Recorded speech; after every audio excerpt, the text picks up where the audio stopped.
നമസ്കാരം. ധനുഷ് PSC ടിപ്സിൻ്റെ ക്ലാസ്സിലേക്ക് എല്ലാവർക്കും സ്വാഗതം. ഇന്ന് LPUPSൻ്റെ എക്സാമിന് വേണ്ടി അല്ലെങ്കിൽ LDCക്ക് വേണ്ടി റാങ്ക് ഫയലാണ് നമ്മൾ നോക്കുന്നത്. ഫസ്റ്റ് വേലുത്തമ്പി ദളവ.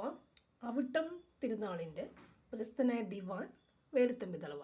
അവിട്ടം തിരുനാളിൻ്റെ പ്രശസ്തനായ ദിവാൻ വേലുത്തമ്പി ദളവ. വേലായുധൻ ചെമ്പകരാമൻ തമ്പി എന്ന യഥാർത്ഥ നാമം ആരുടേതാണ്? വേലുത്തമ്പി ദളവ. വേലായുധൻ ചെമ്പകരാമൻ തമ്പി എന്ന യഥാർത്ഥ നാമം ആരുടേതാണ്? വേലുത്തമ്പി ദളവ. തിരുവിതാംകൂറിൽ സഞ്ചരിക്കുന്ന കോടതികൾ സ്ഥാപിച്ചത് ആരാണ്? വേലുത്തമ്പി ദളവ. തിരുവിതാംകൂറിൽ സഞ്ചരിക്കുന്ന കോടതികൾ സ്ഥാപിച്ചത് വേലുത്തമ്പി ദളവ. കൊല്ലത്ത് ഹജൂർ കച്ചേരി സെക്രട്ടേറിയറ്റ് സ്ഥാപിച്ചത് വേലുത്തമ്പി ദളവ. കൊല്ലത്ത് ഹജൂർ കച്ചേരി സെക്രട്ടേറിയറ്റ് സ്ഥാപിച്ചത് വേലുത്തമ്പി ദളവയാണ്. കുണ്ടറ വിളംബരം 1809 ജനുവരി 1. 1809 ജനുവരി 1 കുണ്ടറ വിളംബരം നടത്തിയ തിരുവിതാംകൂർ ദളവ ആരായിരുന്നു? വേലുത്തമ്പി ദളവ. കുണ്ടറ വിളംബരം നടത്തിയ തിരുവിതാംകൂർ ദളവ ആരായിരുന്നു? വേലുത്തമ്പി ദളവ. വേലുത്തമ്പിയുടെ അന്ത്യം കൊണ്ട് പ്രസിദ്ധമായ സ്ഥലം ഏതാണ്? വേലുത്തമ്പിയുടെ അന്ത്യം കൊണ്ട് പ്രസിദ്ധമായ സ്ഥലം ഏതാണ്? മണ്ണടിയാണ് വേലുത്തമ്പിയുടെ അന്ത്യം കൊണ്ട് പ്രസിദ്ധമായ സ്ഥലം. അടുത്തത് വേലുത്തമ്പി ദളവ ജീവത്യാഗം ചെയ്ത സ്ഥലം ഏതാണ്? ജീവത്യാഗം ചെയ്ത വർഷം 1809. വേലുത്തമ്പി ദളവ ജീവത്യാഗം ചെയ്ത വർഷം ഏതാണ്? 1809. വേലുത്തമ്പി ദളവ ആത്മഹത്യ ചെയ്ത ക്ഷേത്രം ഏതാണ്? മണ്ണടി ക്ഷേത്രം, പത്തനംതിട്ട ജില്ല. ഇനി വേലുത്തമ്പി ദളവ സ്മാരകം സ്ഥിതി ചെയ്യുന്നത് എവിടെയാണ്? മണ്ണടിയിലാണ് വേലുത്തമ്പി ദളവ സ്മാരകം സ്ഥിതി ചെയ്യുന്നത്. ഓക്കെ അല്ലേ? നെക്സ്റ്റ് തെറ്റാതെ പഠിക്കാനുള്ള കുറച്ച് ക്വസ്റ്റ്യൻസ് ഉണ്ട്. തിരുവിതാംകൂറിലെ അശോകൻ എന്നറിയപ്പെടുന്നത് ആരാണ്? മാർത്താണ്ഡവർമ്മ. കേരളത്തിലെ അശോകൻ എന്നറിയപ്പെടുന്നത് ആരാണ്? വിക്രമാദിത്യ വരഗുണൻ. ദക്ഷിണേന്ത്യയിലെ അശോകൻ എന്നറിയപ്പെടുന്ന ആരാണ്? അമോഘവർഷൻ. രണ്ടാം അശോകൻ എന്നറിയപ്പെടുന്ന ആരാണ്? കനിഷ്കൻ. തിരുവിതാംകൂറിലെ അശോകൻ മാർത്താണ്ഡവർമ്മ, കേരളത്തിലെ അശോകൻ വിക്രമാദിത്യ വരഗുണൻ, ദക്ഷിണേന്ത്യയിലെ അശോകൻ അമോഘവർഷൻ, രണ്ടാം അശോകൻ കനിഷ്കൻ. തിരുവിതാംകൂറിലെ അശക്തനും അപ്രാപ്യനുമായ ഭരണാധികാരിയായി അറിയപ്പെട്ടത് ആരാണ്? അവിട്ടം തിരുനാൾ ബാലരാമവർമ്മയാണ് തിരുവിതാംകൂറിലെ അശക്തനും അപ്രാപ്യനുമായ ഭരണാധികാരി. 1798 മുതൽ 1810 വരെ. 1798 1798 to 1810 അതായിരുന്നു അവിട്ടം തിരുനാൾ ബാലരാമവർമ്മ. ഇനി വേലുത്തമ്പി ദളവയ്ക്ക് ശേഷം തിരുവിതാംകൂറിൻ്റെ ദിവാനായത് ആരാണ്? ഉമ്മിണിത്തമ്പി. തിരുവിതാംകൂറിൻ്റെ ദിവാനായിരുന്ന ആരാണ്? ഉമ്മിണിത്തമ്പിയാണ്. വേലുത്തമ്പി ദളവയ്ക്ക് ശേഷം തിരുവിതാംകൂറിൻ്റെ ദിവാനായിരുന്ന ആരാണ്? ഉമ്മിണിത്തമ്പിയാണ്. വിഴിഞ്ഞം തുറമുഖവും തിരുവിതാംകൂറിൽ പോലീസ് സേനയ്ക്ക് തുടക്കം കുറിച്ച ദിവാൻ ആരായിരുന്നു? തിരുവിതാംകൂറിൽ പോലീസ് സേനയ്ക്ക് തുടക്കം കുറിച്ചത് ഉമ്മിണിത്തമ്പിയായിരുന്നു. ഇനി വിഴിഞ്ഞം തുറമുഖവും ബാലരാമപുരം പട്ടണവും പണി കഴിപ്പിച്ചത് ഉമ്മിണിത്തമ്പി. നോക്കുക, വിഴിഞ്ഞം തുറമുഖം, ബാലരാമപുരം പട്ടണം പണി കഴിപ്പിച്ചത് ഉമ്മിണിത്തമ്പി. തിരുവിതാംകൂർ സിംഹാസനത്തിലെ ആദ്യ വനിതാ ഭരണാധികാരി ആരാണ്? റാണി ഗൗരി ലക്ഷ്മിഭായ്.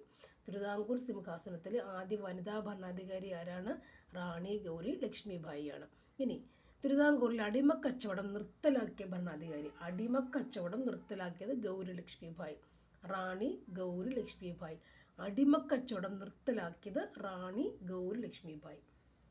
ഇനി അപ്പോൾ ഫസ്റ്റ് തിരുവിതാംകൂറിൽ സിംഹാസനത്തിലെ ആദ്യത്തെ വനിതാ ഭരണാധികാരി ആരായിരുന്നു? റാണി ഗൗരി ലക്ഷ്മിഭായി ആണ്. അടിമക്കച്ചവടം നിർത്തലാക്കിയത് ആരാണ്?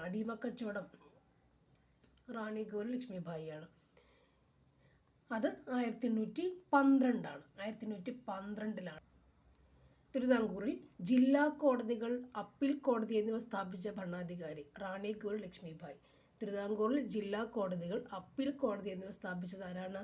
ജില്ലാ കോടതി, അപ്പീൽ കോടതി സ്ഥാപിച്ചതാരാണ്? റാണി ഗൗരി ലക്ഷ്മിബായി. റാണി Gauri Lakshmibai.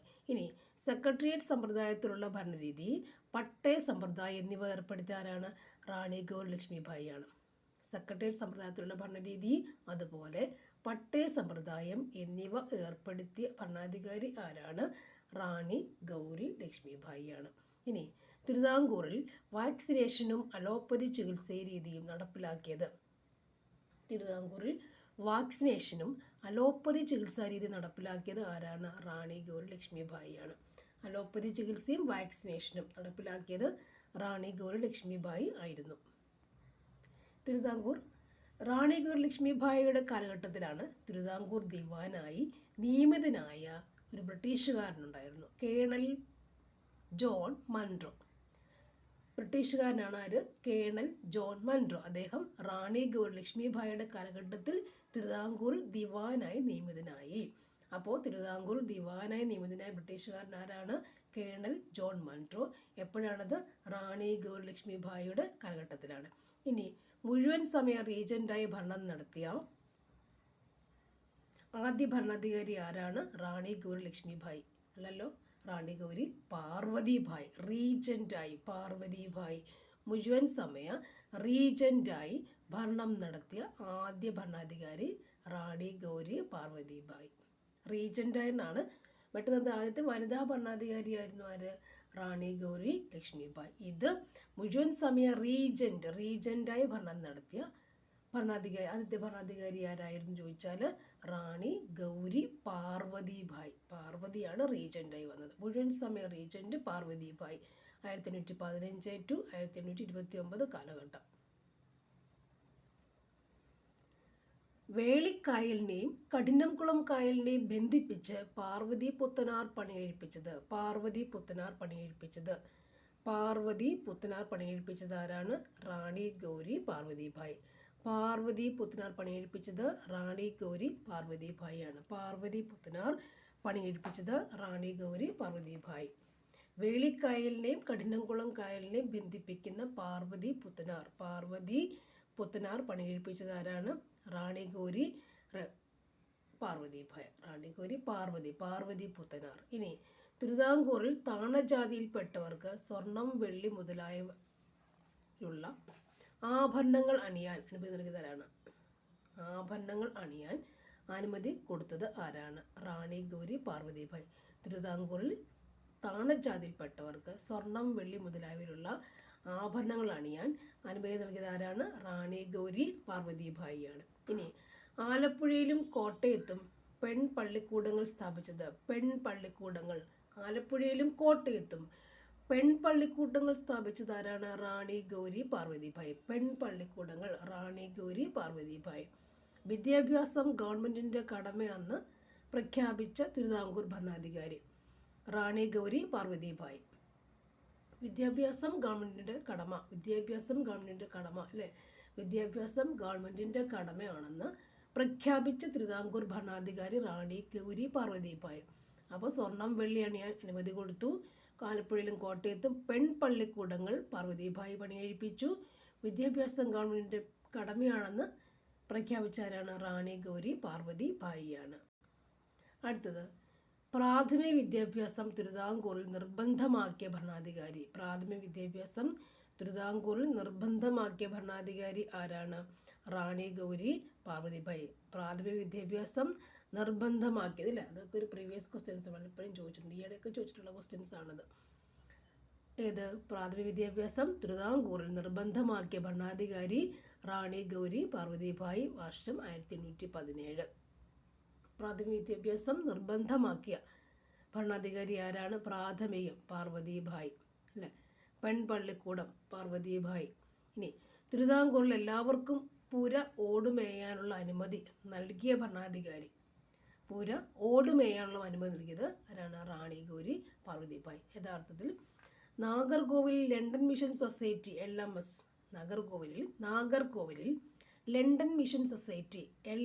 London Mission Society സ്ഥിരമായി സ്ഥാപിതമായത് ആരുടെ ഭരണകാലത്താണ്? റാണി ഗൗരി പാർവതിബായി. 1816. അപ്പോൾ പ്രാഥമിക വിദ്യാഭ്യാസം നിർബന്ധമാക്കിയത് കാലഘട്ടമായിരുന്നു 1817 പാർവതിബായി.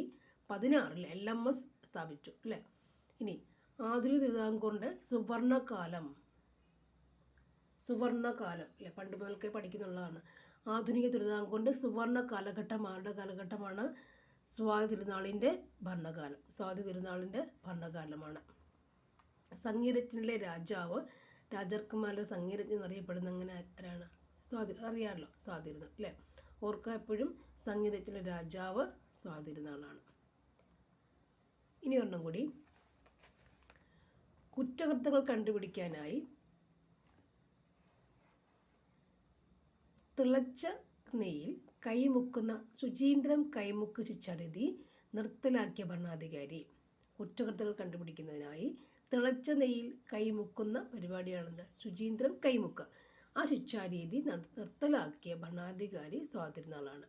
അതുപോലെ ഗർഭശ്രീമാനെന്നും ദക്ഷിണ ഭോജനെന്നും അറിയപ്പെടുന്ന ആരാണ്? തിരുവിതാംകൂർ രാജാവ് ആരാണ്? സ്വാതി തിരുനാളാണ് അല്ലേ. സംഗീതജ്ഞ രാജാവെന്നും ഗർഭശ്രീമാനെന്നും ദക്ഷിണ ഭോജനെന്നും ഒക്കെ അറിയപ്പെടുന്ന ആരാണ്?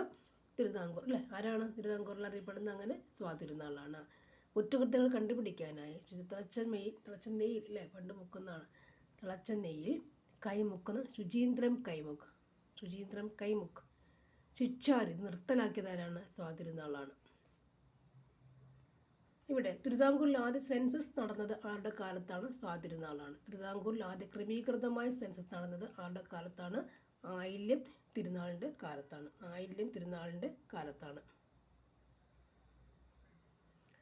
അടുത്ത നോക്കിയാൽ കേരളത്തിലെ ജനകീയ പ്രക്ഷോഭങ്ങൾ. ഇതും സിലബസിൽ ഉള്ള കണ്ടന്റാണ്. കേരളത്തിലെ ജനകീയ പ്രക്ഷോഭങ്ങൾ. അതിലൊന്നാണ് അഞ്ചുതെങ്ങ് കലാപം. അഞ്ചുതെങ്ങ് കലാപം നടന്നത് എന്നാണ്? 1697. അഞ്ചുതെങ്ങ് കലാപം നടന്നത് എന്നാണ്? 1697 അഞ്ചുതെങ്ങ് കലാപം നടക്കുന്നത്. ഇനി അഞ്ചുതെങ്ങ് കലാപത്തിൻ്റെ പ്രധാന കാരണം എന്താണ്? കുരുമുളകിൻ്റെ വ്യാപാര കുത്തക ബ്രിട്ടീഷുകാർ സ്വന്തമാക്കിയതാണ് അഞ്ചുതെങ്ങ് കലാപത്തിൻ്റെ പ്രധാന കാരണം. കുരുമുളകിൻ്റെ വ്യാപാര കുത്തക ബ്രിട്ടീഷുകാർ സ്വന്തമാക്കിയതാണ് അഞ്ചുതെങ്ങ് കലാപത്തിൻ്റെ പ്രധാന കാരണം. ഇനി ഇംഗ്ലീഷ് ഈസ്റ്റ് ഇന്ത്യ കമ്പനിക്ക് വേണാട്ടിൽ ഉണ്ടായിരുന്ന ഏറ്റവും പ്രധാനപ്പെട്ട പണ്ടകശാല ഏതാണ്?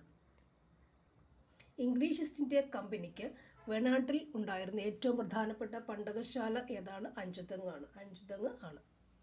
അഞ്ചുതെങ്ങിൽ കോട്ട പണിയാൻ ബ്രിട്ടീഷുകാർക്ക് അനുവാദം നൽകിയത് ആറ്റിങ്ങൽ റാണിയാണ്.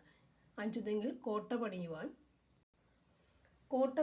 ബ്രിട്ടീഷുകാർക്ക് അനുവാദം കൊടുത്തത് ആരാണ്? ആറ്റിങ്ങൽ റാണിയാണ്. അഞ്ചുതെങ്ങിൽ കോട്ട പണിയാൻ ബ്രിട്ടീഷുകാർക്ക് അനുവാദം കൊടുത്തത് ആരാണ്? ആറ്റിങ്ങൽ റാണി. ഇനി പശ്ചിമ തീരത്തെ ബ്രിട്ടീഷുകാരുടെ ഏറ്റവും പ്രധാന സൈനിക കേന്ദ്രമായി മാറിയത് അഞ്ചുതെങ്ങാണ്. പശ്ചിമ തീരത്തെ ബ്രിട്ടീഷുകാരുടെ ഏറ്റവും പ്രധാനപ്പെട്ട സൈനിക കേന്ദ്രമായി മാറിയത് അഞ്ചുതെങ്ങാണ്. തിരുവനന്തപുരത്ത് അഞ്ചുതെങ്ങിൽ ഇംഗ്ലീഷുകാർക്ക് വ്യാപാരശാല സ്ഥാപിക്കുവാൻ അനുവാദം നൽകിയ വേണാട് ഭരണാധികാരി. തിരുവനന്തപുരത്ത് അഞ്ചുതെങ്ങിൽ ഇംഗ്ലീഷുകാർക്ക് വ്യാപാരശാല സ്ഥാപിക്കുവാൻ അനുവാദം കൊടുത്ത ഭരണാധികാരി ആരാണ്? ഉമയമ്മ റാണി, ആറ്റിങ്ങൽ റാണി എന്ന് അറിയപ്പെടുന്നു. അപ്പോൾ അഞ്ചുതെങ്ങിൽ കോട്ട പണിയാൻ ബ്രിട്ടീഷുകാർക്ക് അനുവാദം കൊടുത്തത് ആരാണ്? ആറ്റിങ്ങൽ റാണിയാണ്. മീൻസ് ഉമയമ്മ റാണി തന്നെ അല്ലേ. അപ്പോൾ തിരുവനന്തപുരത്ത് അഞ്ചുതെങ്ങിൽ ഇംഗ്ലീഷുകാർക്ക് വ്യാപാരശാല സ്ഥാപിക്കാൻ ഭരണാധികാരി കൊടുത്തത് ആരാണ്? ഇവിടെ ഉമയമ്മ റാണി തന്നെയാണ്. അഞ്ചുതെങ്ങ് കലാപം എന്നായിരുന്നു? 1697 അഞ്ചുതെങ്ങ് കലാപം നടന്നില്ല. 1697. ഇനി അഞ്ചുതെങ്ങ് പണ്ടകശാലയുടെ പണി പൂർത്തിയായ വർഷം 1690. അഞ്ചുതെങ്ങ് കോട്ടയുടെ പണി പൂർത്തിയായ വർഷം ഏതാണ്? 1695 ഓർത്തിരിക്കുക. അഞ്ചുതെങ്ങ് കോട്ടയുടെ പണി പൂർത്തിയായത് 1695. ഇനി നെക്സ്റ്റ് വരുന്ന ആറ്റിങ്ങൽ കലാപമാണ്. എപ്പോഴും ക്വസ്റ്റ്യൻസ് ഉള്ളതാണ് അല്ലേ. കേരളത്തിൽ ബ്രിട്ടീഷ് ആധിപത്യത്തിനെതിരായിട്ട് നടന്ന ആദ്യത്തെ സംഘടിത പ്രക്ഷോഭമാണെന്ത്? ആറ്റിങ്ങൽ കലാപം. കേരളത്തിൽ ബ്രിട്ടീഷ് ആധിപത്യത്തിനെതിരെ നടന്ന ആദ്യത്തെ സംഘടിത പ്രക്ഷോഭം. സംഘടിത കാണുമ്പോൾ ഓർക്കണം എന്താണ്? ആറ്റിങ്ങൽ കലാപമാണ്. ഒരു UPSC എക്സാമിന് ചോദിച്ചിട്ടുള്ളതാണിത്. ഇനി ആറ്റിങ്ങൽ കലാപം നടന്ന വർഷം ഓർത്തിരിക്കുക. 1721 ഏപ്രിൽ 15. 1721 ഏപ്രിൽ 15. 1721 ഏപ്രിൽ 15. ഇനി ആറ്റിങ്ങൽ റാണിക്ക് സമ്മാനവുമായി പോവുകയായിരുന്ന 180ഓളം വരുന്ന ബ്രിട്ടീഷ് സംഘത്തെ നാട്ടുകാർ വധിച്ചു. ഇതാണ് ആറ്റിങ്ങൽ കലാപം എന്നറിയപ്പെടുന്നത്. ആറ്റിങ്ങൽ റാണിക്ക് സമ്മാനവുമായി പോവുകയായിരുന്ന 180ഓളം വരുന്ന ബ്രിട്ടീഷ് സംഘത്തെ നാട്ടുകാർ വധിച്ചു. ഇതാണ് ആറ്റിങ്ങൽ കലാപം എന്നറിയപ്പെടുന്നത്. ആറ്റിങ്ങൽ റാണിക്ക് സമ്മാനവുമായി പോവുകയായിരുന്ന 180ഓളം വരുന്ന ബ്രിട്ടീഷ് സംഘത്തെ നാട്ടുകാർ വധിച്ചതാണെന്ത്? ആറ്റിങ്ങൽ കലാപം. ഇനി ആറ്റിങ്ങൽ കലാപത്തിൽ വധിക്കപ്പെട്ട ബ്രിട്ടീഷ് ഉദ്യോഗസ്ഥൻ ഗിഫോർഡ് എന്നറിയപ്പെടുന്നു. ആറ്റിങ്ങൽ കലാപാനന്തരം ഒപ്പുവെച്ച ഉടമ്പടി ഏതാണ്? വേണാട് ഉടമ്പടി. ഏതാണ്? വേണാട് ഉടമ്പടി. ഇനി വേണാട് ഉടമ്പടി ഒപ്പുവെച്ചത് എന്നാണ്? 1723. ആരൊക്കെ തമ്മിലായിരുന്നു? മാർത്താണ്ഡവർമ്മയും അലക്സാണ്ടർ ഓം തമ്മിൽ. കേരളം പൂർണ്ണമായും ബ്രിട്ടീഷ് ആധിപത്യത്തിന് കീഴിലായത് എപ്പോഴാണ്? 18-ാം നൂറ്റാണ്ടുകളിൽ. ഒന്ന് ഓർത്തിരിക്കുക. കേരളം പൂർണ്ണമായും ബ്രിട്ടീഷ് ആധിപത്യത്തിന് കീഴിലായത് എപ്പോഴാണ്? 18-ാം നൂറ്റാണ്ടുകളിലാണ്. തിരുവിതാംകൂർ ബ്രിട്ടീഷ് മേൽക്കോയ്മ അംഗീകരിച്ച ഉടമ്പടി എന്നാണ്? 1795 ഉടമ്പടി പ്രകാരമാണ് ബ്രിട്ടീഷ് മേൽക്കോയ്മ അംഗീകരിച്ചത്. എന്നാൽ കൊച്ചി രാജാവ് ബ്രിട്ടീഷ് മേൽക്കോയ്മ അംഗീകരിച്ച വർഷം ഏതാണ്? 1792. അപ്പോൾ 1795 ഉടമ്പടി എന്തായിരുന്നു? തിരുവിതാംകൂർ ബ്രിട്ടീഷ് മേൽക്കോയ്മ അംഗീകരിച്ച ഉടമ്പടി. ഇനി കൊച്ചി രാജാവ് ബ്രിട്ടീഷ് മേൽക്കോയ്മ അംഗീകരിച്ച ഉടമ്പടി വർഷം ഏതായിരുന്നു? അല്ലേ? തിരുവിതാംകൂർ ബ്രിട്ടീഷ് മേൽക്കോയ്മ 1795. കൊച്ചി രാജ ബ്രിട്ടീഷ് മേൽക്കോയ്മ അംഗീകരിച്ചത് 1792. കൊച്ചി 92. 95 ആരായിരുന്നു? തിരുവിതാംകൂർ. ഓക്കെ അല്ലേ? മലബാർ ബ്രിട്ടീഷുകാർക്ക് ലഭിച്ചത് എങ്ങനെയാണ്? മലബാർ ബ്രിട്ടീഷുകാർക്ക് ലഭിച്ചത് എന്ത് പ്രകാരമാണ്? 1792 ഉണ്ടല്ലേ? 1792 ശ്രീരംഗപട്ടണം സന്ധി പ്രകാരം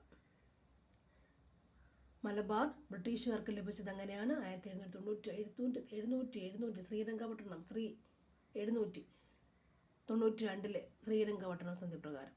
1792 ശ്രീരംഗപട്ടണം സന്ധി പ്രകാരം ഓർത്തിരിക്കുക. അടുത്തത് പഴശ്ശി വിപ്ലവം. നമ്മൾ സിലബസിലുള്ള അന്നേരം അറിയാലോ പഴശ്ശി വിപ്ലവം. ബ്രിട്ടീഷ് ആധിപത്യത്തിനെതിരെ മലബാറിൽ നടന്ന ശക്തമായ ചെറുത്തുനിൽപ്പിന് നേതൃത്വം നൽകിയത് ആരാണ്? മലബാറിലെ കോട്ടയം രാജകുടുംബത്തിലെ കേരളവർമ്മ പഴശ്ശിരാജ. മലബാറിലെ കോട്ടയം രാജകുടുംബത്തിലെ കേരളവർമ്മ പഴശ്ശിരാജ. അതെന്തായിരുന്നു? ബ്രിട്ടീഷ് ആധിപത്യത്തിനെതിരെ മലബാറിൽ നടന്ന ചെറുത്തുനിൽപ്പാണ്. മലബാറിൽ നടന്ന ചെറുത്തുനിൽപ്പിന് പ്രതിരോധിച്ചത് ആരാണ്? നേതൃത്വം കൊടുത്ത ആളാരാണ്? മലബാറിൽ നേതൃത്വം കൊടുക്കുന്ന ആരാണ്? മലബാറിലെ കോട്ടയം രാജകുടുംബത്തിലെ കേരളവർമ്മ പഴശ്ശിരാജ. ഇനി ബ്രിട്ടീഷുകാർക്കെതിരെ പഴശ്ശിരാജ ജനങ്ങളെ സംഘടിച്ച് തിരിയാനുള്ള കാരണം എന്താണ്? ബ്രിട്ടീഷുകാർക്കെതിരെ പഴശ്ശിരാജ ജനങ്ങളെ സംഘടിച്ച് തിരിയാനുള്ള കാരണം എന്താണ്? കോട്ടയം പ്രദേശത്തെ നികുതി പിരിക്കാനുള്ള അധികാരം നൽകാത്തതും വയനാടിന് മേൽ അവകാശവാദം ഉന്നയിച്ചതുമാണ്. കോട്ടയം പ്രദേശത്തെ നികുതി പിരിക്കാനുള്ള അധികാരം നൽകാത്തതും വയനാടിന് മേൽ അവകാശവാദം ഉന്നയിച്ചതുമാണ് കാരണം. ഇനി പുരളീശമ്മൻ എന്ന പേരിൽ അറിയപ്പെട്ടത് ആരാണ്? പഴശ്ശിരാജ. പുരളീശമ്മൻ പഴശ്ശിരാജയാണ്. കേരള സിംഹം ആരാണ്? പഴശ്ശിരാജ. കേരള സിംഹം ആരാണ്? പഴശ്ശിരാജയാണ്. അതുപോലെ ബ്രിട്ടീഷ് രേഖകളിൽ പഴശ്ശിരാജയെ വിശേഷിപ്പിക്കുന്നത് എങ്ങനെയൊക്കെയാണ്? പൈച്ചി രാജ്യമെന്നും കെട്ടിയോട്ട് രാജ്യമെന്നും. പൈച്ചി രാജ്യമെന്നും കെട്ടിയോട്ട് രാജ്യമെന്നുമാണ്. ഇനിയുള്ള ഇമ്പോർട്ടൻ്റ് ആണ്. ബ്രിട്ടീഷ് രേഖകളിൽ പഴശ്ശിരാജയെ വിശേഷിപ്പിക്കുന്നത് എങ്ങനെയാണ്? പൈച്ചി രാജ്യ, കെട്ടിയോട്ട് രാജ്യം എന്നിവയാണ്. ബ്രിട്ടീഷുകാർക്കെതിരെ പഴശ്ശിരാജ ആവിഷ്കരിച്ച യുദ്ധതന്ത്രം ഏതാണ്? ഗറില്ല യുദ്ധതന്ത്രം. ഒളിപ്പോര്. ഗറില്ല യുദ്ധം അല്ലേ? ഒളിപ്പോര് നടത്താൻ പഴശ്ശിയെ സഹായിച്ചത് ആരാണ്? ചെമ്പൻ പോക്കർ, കൈതേരി അമ്പൂ നായർ, എടച്ചേന കുങ്കൻ നായർ, വയനാട്ടിലെ കുറിച്ച് നേതാവായ തലക്കൽ ചന്തു എന്നിവരാണ്. ഇനി പഴശ്ശി വിപ്ലവ സമയത്ത് മലബാറിലെ സബ് കളക്ടർ ആരായിരുന്നു? തോമസ് ഹാർവേ ബാബർ ആയിരുന്നു. ഇനി ഒന്നാം പഴശ്ശി വിപ്ലവം നടന്ന കാലഘട്ടം ഏതാണ്? 1793, 1797. ഒന്നാം പഴശ്ശി വിപ്ലവം കാലഘട്ടം ഏതാണ്? 1793. ഒന്നാം പഴശ്ശി 793, 797, 700 കാലഘട്ടം നോക്കുക. 93, ലാസ്റ്റിൽ. രണ്ടാം പഴശ്ശി വിപ്ലവം 1800, 1805. 1800, 1805 രണ്ടാണ്. രണ്ടാം പഴശ്ശി വിപ്ലവം 1800, 1805. ഇനി ബ്രിട്ടീഷുകാർക്കെതിരെ പൊരുതാൻ പഴശ്ശിരാജാവിനെ സഹായിച്ച ആദിവാസി വിഭാഗം. ബ്രിട്ടീഷുകാർക്കെതിരെ പൊരുതുവാൻ സഹായിച്ച ആദിവാസി വിഭാഗം ഏതായിരുന്നു? കുറിച്യറാണ്. കുറിച്യർ സംഘം അല്ലെ, കുറിച്യറാണ്. പഴശ്ശിരാജാവിൻ്റെ സർവ്വസൈന്യാധിപൻ ആരാണ്? പഴശ്ശിരാജാവിൻ്റെ സർവ്വസൈന്യാധിപൻ ആരാണ്?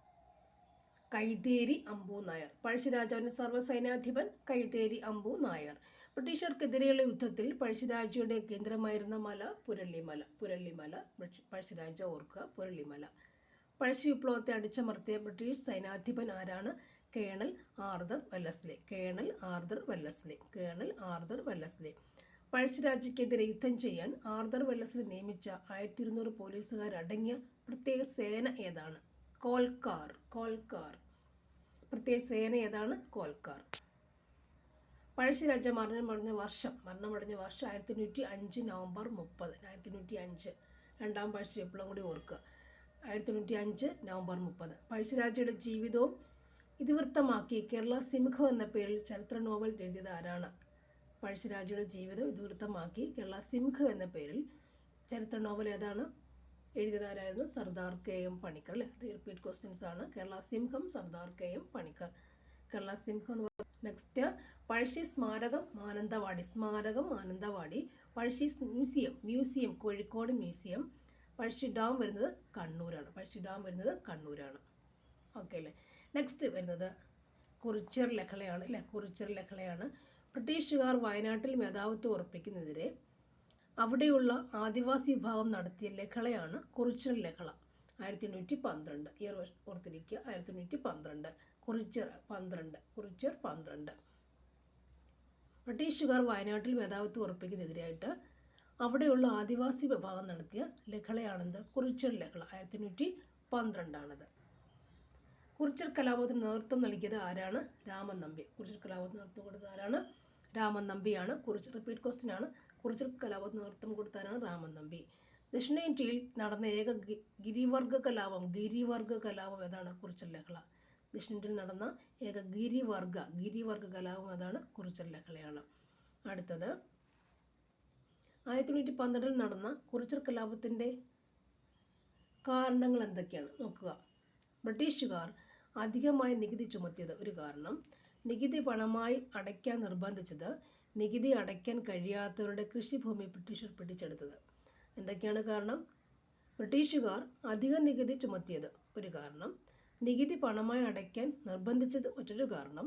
നികുതി അടയ്ക്കാൻ കഴിയാത്തവരുടെ കൃഷിഭൂമി ബ്രിട്ടീഷുകാർ പിടിച്ചെടുത്തത് മറ്റൊരു കാരണം. അപ്പോൾ കുറിച്യർ ലഹള ഓർക്കുക. കുറിച്യർ കലാപം 1812 നേതൃത്വം കൊടുത്തത് രാമൻ നമ്പി. ഇത് വളരെ ഇമ്പോർട്ടൻ്റ് ആണ്. ഒരു മാസം കൂടി പിടിച്ചു നിൽക്കുവാൻ കലാപകാരികൾക്ക് കഴിയുമായിരുന്നെങ്കിൽ രാജ്യം അവരുടെ നിയന്ത്രണത്തിലായേനെ എന്ന് കുറിച്യർ കലാപത്തെക്കുറിച്ച് അഭിപ്രായപ്പെട്ടത് ആരാണ്? ടി.എച്ച്. ബേബർ. ഒരു മാസം കൂടി പിടിച്ചു നിൽക്കാൻ കലാപകാരികൾക്ക് കഴിയുമായിരുന്നെങ്കിൽ രാജ്യം അവരുടെ നിയന്ത്രണത്തിലായേനെ എന്ന് കുറിച്യർ കലാപത്തെക്കുറിച്ച് അഭിപ്രായപ്പെട്ടത് ആരാണ്? ടി.എച്ച്. ബേബർ. കുറിച്യർ ലഹളയുടെ മുദ്രാവാക്യം വട്ടത്തൊപ്പിക്കാരെ നാട്ടിൽ നിന്നും പുറത്താക്കുക എന്നാണ്. മലപ്പുറം ജില്ലയിലെ താനൂർ കടപ്പുറത്തു നിന്നും ബ്രിട്ടീഷുകാർ അറസ്റ്റ് ചെയ്ത് പിന്നീട് വധശിക്ഷ നൽകിയ ഇന്ത്യൻ നാഷണൽ ആർമിയുടെ ഭടൻ. മലപ്പുറം ജില്ലയിലെ താനൂർ കടപ്പുറത്തു നിന്നും ബ്രിട്ടീഷുകാർ അറസ്റ്റ് ചെയ്ത് പിന്നീട് വധശിക്ഷ നൽകിയ ഇന്ത്യൻ നാഷണൽ ആർമിയുടെ ഭടൻ ആരായിരുന്നു? Vakkom Abdul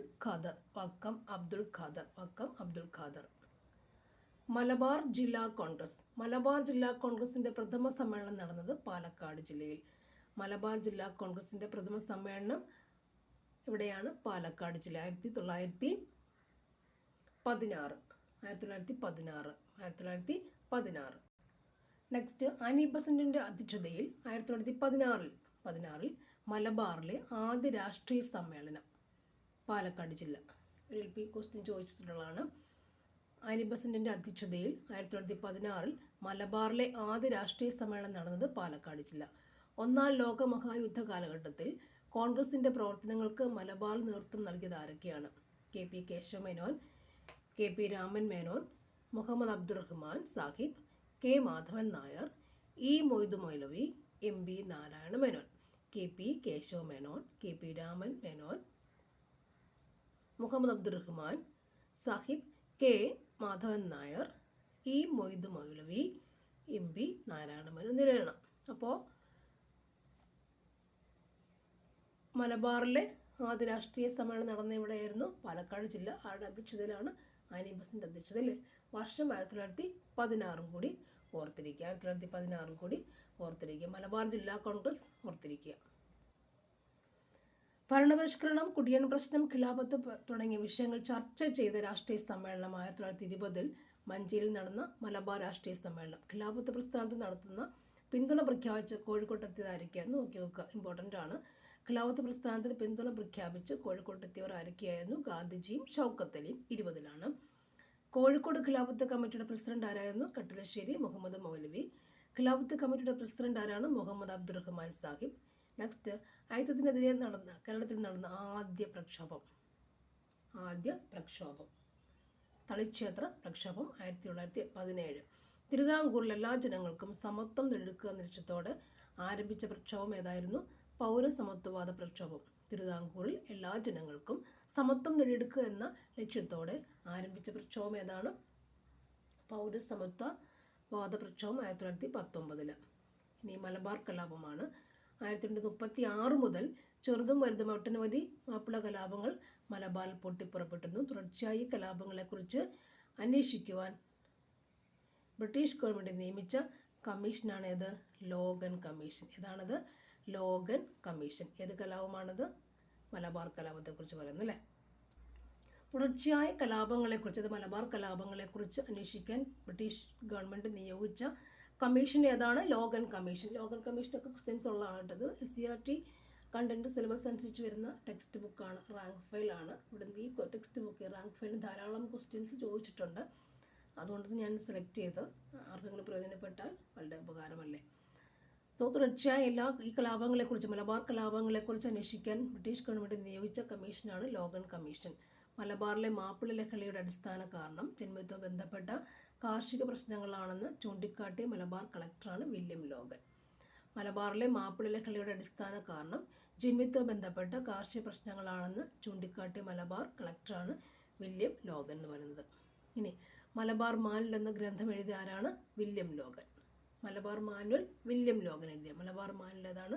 William Logan. അപ്പോൾ മലബാർ കലാപം 1936 മുതൽ തുടങ്ങിയതാണ് അല്ലേ. ലോഗൻ കമ്മീഷൻ ഓർക്കുക, വില്യം ലോഗനെയും ഓർക്കുക. മാപ്പിള ലഹളയുടെ തുടർച്ചയായി 1921 നടന്ന കലാപമാണ് എന്ത്? മലബാർ കലാപം. ഓർത്തിരിക്കുക, മാപ്പിള ലഹളയുടെ തുടർച്ചയായി 1921 മലബാർ കലാപം. 21 മലബാർ കലാപം ആരംഭിച്ച സ്ഥലം പൊക്കോട്ടൂർ അല്ലേ. പൊക്കോട്ടൂർ. 21 മലബാർ കലാപം ആരംഭിച്ച സ്ഥലം പൊക്കോട്ടൂർ. നെക്സ്റ്റ്, പൊക്കോട്ടൂർ യുദ്ധം നടത്തി എന്നറിയപ്പെടുന്ന കലാപം എന്ത് തന്നെയാണ്? മലബാർ ലഹള. ഓർത്തിരിക്കുക അതെല്ലാം. 21 മലബാർ കലാപം ആരംഭിച്ച സ്ഥലം പൂക്കോട്ടൂർ. പൂക്കോട്ടൂർ യുദ്ധം എന്നറിയപ്പെടുന്ന കലാപം മലബാർ ലഹള. ഇനി മലബാർ ലഹളയുടെ കേന്ദ്രം തിരൂരങ്ങാടി. മലബാർ ലഹള നടന്ന വർഷം 21 വളരെ ഇമ്പോർട്ടൻ്റ് ആയി ഓർത്തിരിക്കുക. മലബാർ ലഹള. മലബാറിലെ പോരാട്ടങ്ങൾക്ക് നേതൃത്വം നൽകിയത് മലബാറിലെ കർഷകരായ മാപ്പിളമാരാണ്. ഇനി മലബാർ കലാപത്തിലെ പ്രധാന നേതാക്കൾ ആരൊക്കെയാണ്? വാര്യം കുന്നത്ത് കുഞ്ഞഹമ്മദ് ഹാജി, കോയതങ്ങൾ, അലി മുസ്ലിയാർ. മലബാർ ലഹളയെ തുടർന്ന് അധികാരത്തിൽ വന്ന താൽക്കാലിക ഗവൺമെൻറ് നേതൃത്വം കൊടുത്ത ആരൊക്കെയാണ്? അലി മുസ്ലിയാർ. മലബാറിലെ പോരാട്ടങ്ങൾ നടന്ന എവിടെയാണ്? ഏത് സ്ഥലത്താണെന്നുള്ളത്? ഏറനാട്, വള്ളുവനാട്, പൊന്നാനി താലൂക്കുകൾ. മലബാറിലെ പോരാട്ടങ്ങൾ എവിടെയൊക്കെയായിരുന്നു? ഏറനാട്, വള്ളുവനാട്, പൊന്നാനി താലൂക്കുകളിലാണ്. നെക്സ്റ്റ് വരുന്നത് മലബാർ കലാപവുമായി ബന്ധപ്പെട്ടുണ്ടായ തീവണ്ടി ദുരന്തം, വാഗൺ ട്രാജഡി. മലബാർ കലാപവുമായി ബന്ധപ്പെട്ടുണ്ടായ തീവണ്ടി ദുരന്തം ഏതാണ് അല്ലേ? Wagon tragedy 1921 December 10. Wagon tragedy November 10. 21 Malabar കലാപം ബന്ധപ്പെട്ടുണ്ടായ തീവണ്ടി ദുരന്തം അല്ലേ. മലബാർ കലാപം വരുന്നത് എപ്പോഴായിരുന്നു? 21. അപ്പോൾ അത് വെച്ച് ഓർക്കാം. 21 നവംബർ 10 വാഗൺ ട്രാജഡി. ഇനി വാഗൺ ട്രാജഡിയെ the black hole of Pothanur എന്ന് വിശേഷിപ്പിച്ച ചരിത്രകാരൻ സുമിത് സർക്കാർ. വാഗൺ ട്രാജഡിയെ the black hole of Pothanur എന്ന് വിശേഷിപ്പിച്ച ചരിത്രകാരനാരായിരുന്നു സുമിത് സർക്കാർ. ഇനി വാഗൺ ദുരന്തത്തിൽ മരിച്ചവരുടെ എണ്ണം 72. 1921 മലബാർ കലാപത്തിൻ്റെ ഭാഗമായി നടന്ന പ്രധാന സംഭവം എന്താണ്? പൂക്കോട്ടൂർ യുദ്ധം. 21 മലബാർ കലാപത്തിൻ്റെ ഭാഗമായി നടന്ന പ്രധാന സംഭവം ഏതാണ്? പൂക്കോട്ടൂർ യുദ്ധം.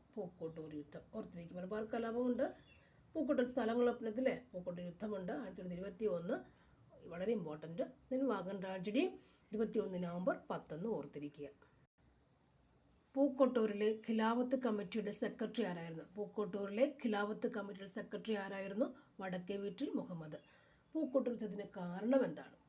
പൂക്കോട്ടൂരിലെ ഖിലാഫത്ത് കമ്മിറ്റിയുടെ സെക്രട്ടറിയായ വടക്കേ വീട്ടിൽ മുഹമ്മദിനെ മോഷണ കുറ്റം ചുമത്തി ബ്രിട്ടീഷ് പോലീസ് അറസ്റ്റ് ചെയ്യാൻ ശ്രമിച്ചത്. പൂക്കോട്ടൂരിലെ ഖിലാഫത്ത് കമ്മിറ്റിയുടെ സെക്രട്ടറിയായ വടക്കേ വീട്ടിൽ മുഹമ്മദിനെ മോഷണം കുറ്റം ചുമത്തിയിട്ട് ബ്രിട്ടീഷ് പോലീസ് അറസ്റ്റ് ചെയ്യാൻ ശ്രമിച്ചതായിരുന്നു ഇതിൻ്റെ പിന്നിലെ കാരണം. 1921 പോക്കോട്ടൂർ ഗ്രാമത്തിൽ പോക്കോട്ടൂർ വളരെ ഇമ്പോർട്ടൻ്റ് ആയി പറയുന്നുണ്ട്. അവിടെ പോക്കോട്ടൂർ ഗ്രാമത്തിൽ കൃഷിയോഗ്യമായ ഭൂമിയുടെ 60% കൈവശം വെച്ചിരുന്ന ആരാണ്? നിലമ്പൂർ രാജയാണ്. 1921 പോക്കോട്ടൂർ ഗ്രാമത്തിൽ കൃഷിയോഗ്യമായ കൃഷിഭൂമിയുടെ 60% കൈവശം വെച്ചിരുന്നത് നിലമ്പൂർ രാജ. മലബാർ കലാപത്തിൽ കൊല്ലപ്പെട്ട പോലീസ് മേധാവി ആരാണ്? ഹിച്ച്കോക്കിൻ്റെ സ്മരണയ്ക്കായി ബ്രിട്ടീഷ് ഗവൺമെൻറ് നിയമിച്ച സ്മാരകം പൊളിച്ചു മാറ്റണമെന്ന് ആവശ്യപ്പെട്ട് കവിത എഴുതിയതാരാണ്? കമ്പളത്ത് ഗോവിന്ദൻ നായരാണ്. മലബാർ കുടിയാന്മ നിയമം നടപ്പിലാക്കിയ വർഷം 1929. അപ്പോൾ സിലബസിലുള്ള കണ്ടൻ്റാണിത്. എല്ലാവരും പഠിക്കാൻ ശ്രമിക്കുക. എക്സാം അടുത്തുന്ന സമയത്ത് നമുക്ക് റാങ്ക് ഫയൽ ഇല്ലാത്ത പലരും ഉണ്ടാവും. റാങ്ക് ഫയൽ വാങ്ങാൻ പറ്റാത്ത പല ആൾക്കാരുമുണ്ട്. ഞാനടക്കം എല്ലാവരും ഉണ്ടായിരുന്നു. അന്ന് പലരും റാങ്ക് ഫയൽ വാങ്ങാൻ പറ്റാത്ത കാലഘട്ടമൊക്കെ എല്ലാവർക്കും ഉണ്ട്. അപ്പോൾ അത് വെച്ചിട്ട് നോട്ടുകളും കൂടി പഠിക്കുക. ഓക്കെ, അതിനുവേണ്ടി